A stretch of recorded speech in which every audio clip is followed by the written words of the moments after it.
we're gonna try and find the true ending to Chronoquartz.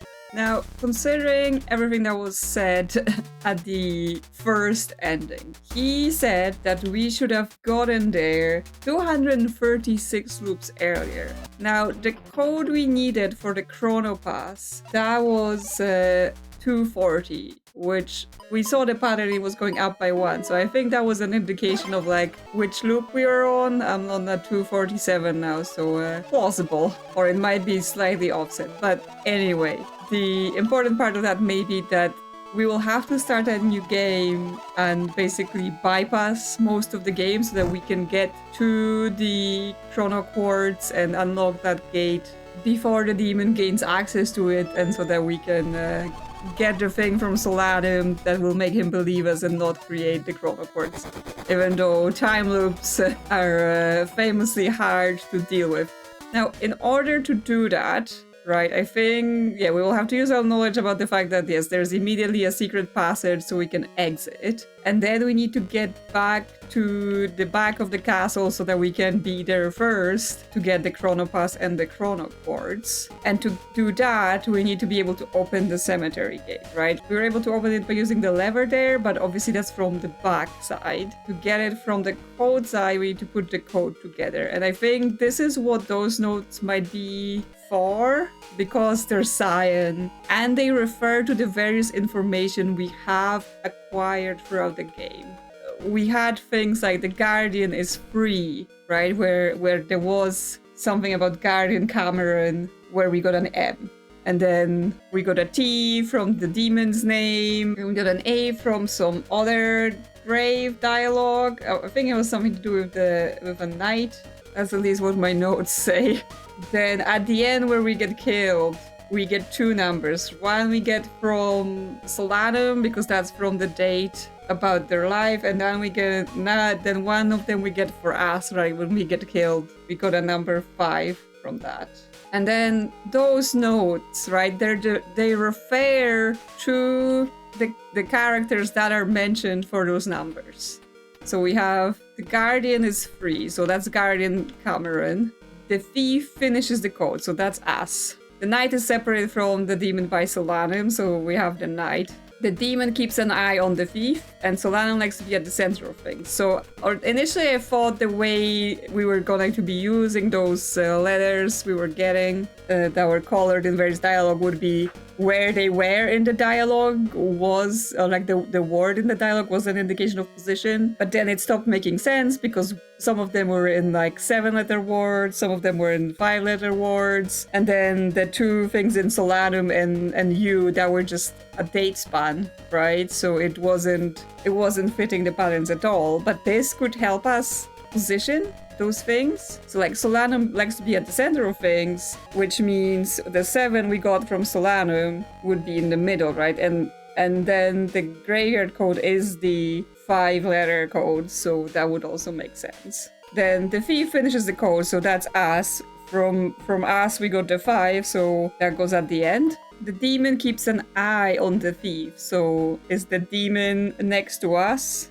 So from the demon we got a T, so put that in the second to last position. And then we have the knight is separated from the demon by Solanum, which would make sense if the knight is second, so that's an A. And then the guardian is free, just, there's only first left, and from them we get an M. I know, and they're free because they're at one of the endings, or at the start, so they're aren't surrounded. So doing that gives us MA7T5. I would want to confirm that this is the cemetery code, but it might be the case that we have to start a new game to do this, right? Because of course here every time we reset, the turns just advance. So we're not actually making things better by trying to solve things here, but I just want to confirm that this is actually the code to the cemetery before I start a new game and have to repeat things. So we're here. So I think this is the code. It is indeed the code. So we know we can open the cemetery gate. But when we start a new game, we won't have the power for our turns to be in the negative, right? We will only have the basic 10 turns. So we have to consider what does that mean for the amount of time it's going to take to do this, right? Because yes, we're gonna start here and gonna be able to go 2, 3, 4, 5 to get to the forest immediately.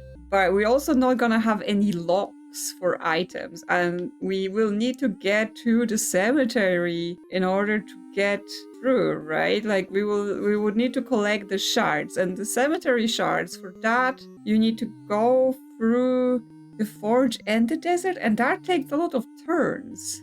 So it's definitely like, I think based on the numbers we had, where we had to get there 236 loops earlier, and as being at around loop 240, right?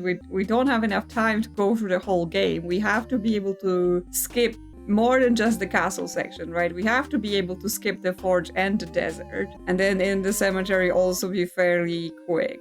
Because it takes 10 turns to make it from the forest checkpoint to the cemetery gate, which means we will have to make a stop here on the cemetery checkpoint. And then we will have enough moves to get to the checkpoint in the back of the castle. But that's very tight, right? This will have to be executed perfectly. So we have to figure out how to get to the cemetery immediately. There might be a shortcut, right? That's usually the thing with this game. There are shortcuts all around. So we have the tiles that are facing here towards this forest area. So let me see if I can, again, hack some walls and get a shortcut there. All right, so we have this tile and the one above where there could potentially be a shortcut, though I'm not sure what the rules are for the shortcuts in terms of, do we have to know about them in order to trigger them? Do we have to find something? Are they openable from single side, right? Like, could we have done the one in the forge as soon as we got to the forge, or were we required to do it from the inside, right? So it's not gonna open from the cemetery because it opens from one way. Well, if it was opening from the other way, it would be maybe on those tiles here from the house and underneath. So if we check those out, I kind of get the feeling that I did try to like look for secret passages in the house before, but let's see. Nothing here on the outside. Yeah, I went to save the time, Solanum. Well, they didn't save the time because they wouldn't believe us when we said. Actually, there are suspicious buttons, and when I look at them, like the symbol of them seems to match the symbol that is on this sacks here, but I can't move those sacks. They are immune to me pushing them. Yeah, this just teaches us to make the key, the rainbow key we already have, right? Because I tried like putting things on those buttons, seeing if they will do anything. So I'm like not seeing any notes about that specifically. Like, there are notes here teaching us about the opening the portals by dropping things. That's the thing. That was another thing in the ending, right? It was like, you must know when to drop. It was the same as this note here. You must know when to drop something to gain something else, right? So it was teaching us that. It implied that's part of the special ending. Well, we have the markings for the keys here, and I do have the rainbow key. And we don't lose the items when we drop them, so I can just drop this here. See if it'll do anything. No. Okay. Well, it was an idea. So yes, no shortcuts here unless they're triggered by something that I don't yet know about. But then, yes, what must be dropped and where in order to unlock this? What other information is there available? Now, if I go to the menu and I click to start a new game, it says my save will be erased, right? So we don't want to do that until we're sure that we know what we're doing, because we won't be able to experiment anymore with our advanced items. So actually, correction. The cemetery shards are in here, in the forge, which we can do with a shortcut. So let me see corrected calculations. Okay, so we can get the cemetery shards in one turn from the start, but we can't then take them to the cemetery, right? So we would have to still get a lock from here behind the lizard in order to be able to then lock him in. which means we will have to spend 2 turns getting the cemetery unlocked.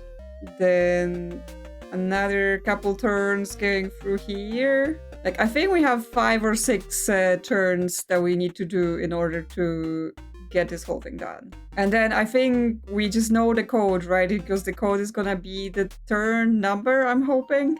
But it's like, if I get it wrong, that's gonna be disappointing. And from there, we should be able to do it. Okay, well, if I'm wrong about it, I'm gonna be seriously screwed because yes, it will reset the whole game. I will no longer be able to research it.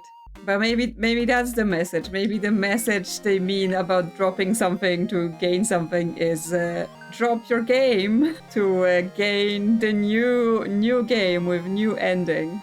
We're doing it. We're risking it all for the other ending.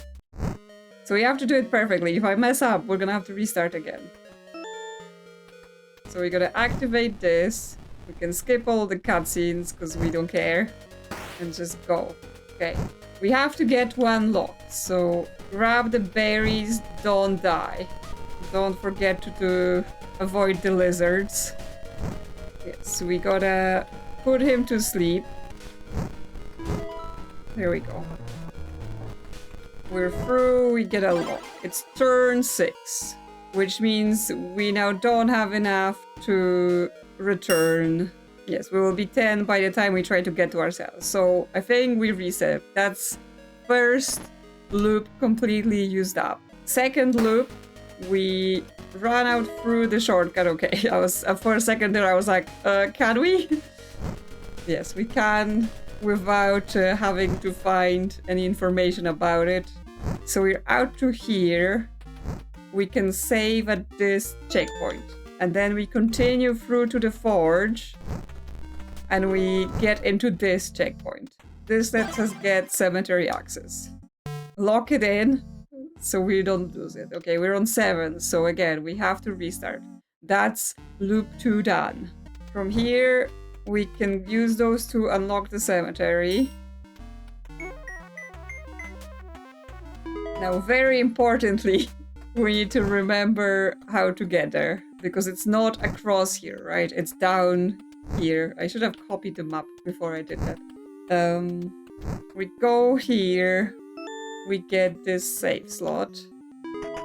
We may not have enough to go do the whole thing, right? Because it's gonna be 89 to open the code. We won't be able. So that's our third loop used for opening the cemetery. So now for loop 4, we can open this passage with the code we have worked out. So we're through here. We can keep pushing and get into the back of the castle. That lets us get this save point. But once again, we're not close enough to get to the pass, which means we have to restart once again. And I think this is our final chance. So we're on loop 4 now. So supposedly password will be 004. Yes, that is the password. Because now I'm like, when we get this, we get stuck here, right? So we have to lock it. And yeah, then the chains come out, we are stuck. So actually, we have to restart again. So I'm here with the Chrono Pass. Get access to the chamber, get access to Solanum. Yes. Yes, you're Solanum, you're here in case of Mortis. Yes, now, will you be able to give me the item that's going to prevent all of this from happening? Yes, time a bit unstable for us. Yes, we need to convince you to not make the Chronoquartz so that we can not be stuck in this time loop. Yes, so can you now give me the item? I mean, this could be avoided if they gave me the item first and then opened the barrier, but let's see. They gave me the ring. Marthas didn't come out and murder them. Yes, it's my mother's, who passed away when I was a child. It means a lot to me. We get Solanum's ring. Now, I assume we gotta lock it. Because if we don't lock it, we would still absolutely not pass this whole thing. So that we can take it with us through time.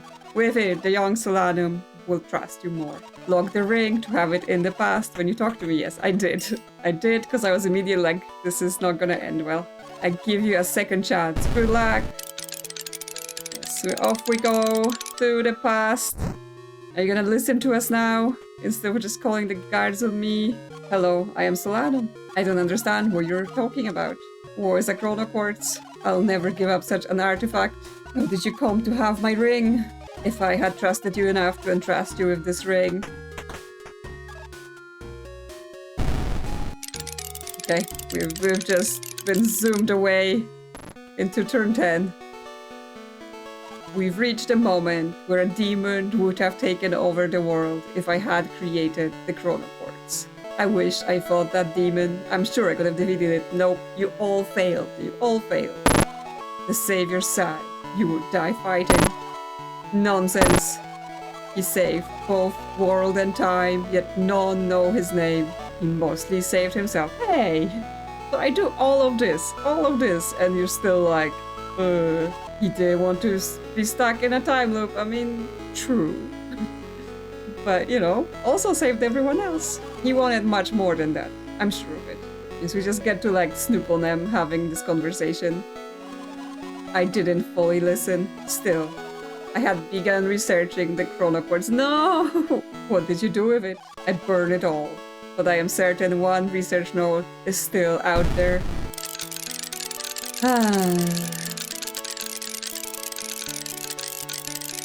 Off we go to the future.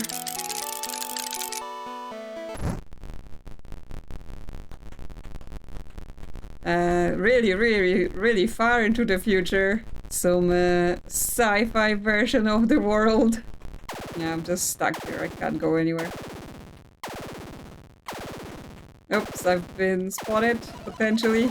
They're talking in binary. Can we change our settings to binary? It doesn't seem like it. So yes, that means because Solanum didn't fully listen and they still did some research and got a note somewhere that they did destroy, in the end some people at some point made the Chronoquartz and caused more time loops, because the time loops, you can just never get out of them, right? They are self-propelling. So here we are with the true ending, the better ending, not sure, but a different ending, where we saved the people of the past, but the people of the future still decided to screw us all over. Happy ending. All's well that ends well, if you say so. Well, at least I guess there wasn't a demon in that timeline. It was just people using it for some other purposes. So who knows, evil or not. But no, now we're done. Now we're done. So yeah, that was really good. And I really enjoyed the game. I mean, I already said that. It was less effort than I thought doing the second ending. I thought it may have been more involved. I just had to get over the hurdles of like, oh yeah, it actually does make sense to go through it in that sequence with just using the knowledge. There wasn't like an extra shortcut or anything like that I didn't know about. And so we're done with Chronoquartz. If you enjoyed this one, consider liking or subscribing for more puzzle, mystery, investigation games. And thank you to channel members for supporting the channel. I will see you soon on another adventure.